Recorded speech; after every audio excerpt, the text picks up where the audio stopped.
CI2 संपादक press meet डाकिबार कारण होची जे मार्च 9 तारीख दिन मिशन शक्ति OLM रो दरमा वृद्धि करछंती राज्य सरकार लगातार भाव में महिला मानकर आंदोलन बैंक मित्र मानकर आंदोलन को सरकार ताको सफल रूपायन करछंती किंतु आमर जहाँ दाबी थिला अंतत मासिक 26,000 टंका वेतन एवं स्थायी कर्मचारी मान्यता ताको सरकार अणदेखा करिसेंती एवं सरकार ताको ग्रहण करिनांती एथिपई आमे सरकार के पाखरे क्षोभ प्रकाश करने सहित सुप्रीम कोर्ट जो निर्देश देइचंती जे जड़े जदि 12 मास काम कला से स्थायी कर्मचारी मान्यता पाइब से अनुसार जड़े बैंक मित्र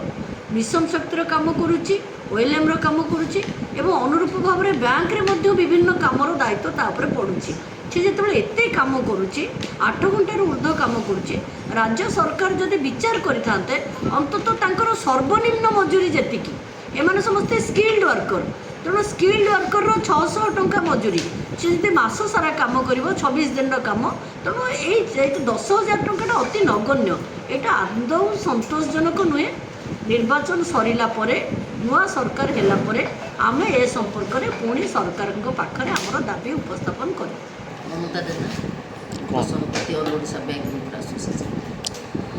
आम विभिन्न समय बैंक मित्र मैंने सहित संबंधित हो प्राप्य बढ़ावाई मैंने बारंबार आम आंदोलन कर धर्मघट कर गत 9 तारीख दिन सरकार जो आगुरी से 6,000 पाते 10,000 घोषणा कले 4,000 अधिक घोषणा कले से ही प्राप्य आमे माने संतुष्ट न तार कारण बैंक मित्रटे सकाल 10 रु दिन 3टा पर्यंत बैंक रे कार्य करे एवं तापर से विभिन्न फील्ड विजिट रे लोन आदाय करने विभिन्न पंचायत को जाए ताकर जेतिकी जो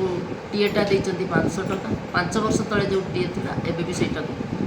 मन रखिचंती तार माने परिवर्तित किछि हेई नाही टीए रे तेणु आमे एई सब जिनिस को आखि आगे रखी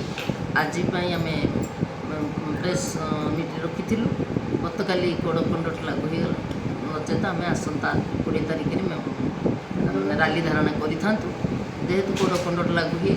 प्लेन आम प्रेस मीट कर आमर असंतोषटा प्रकाश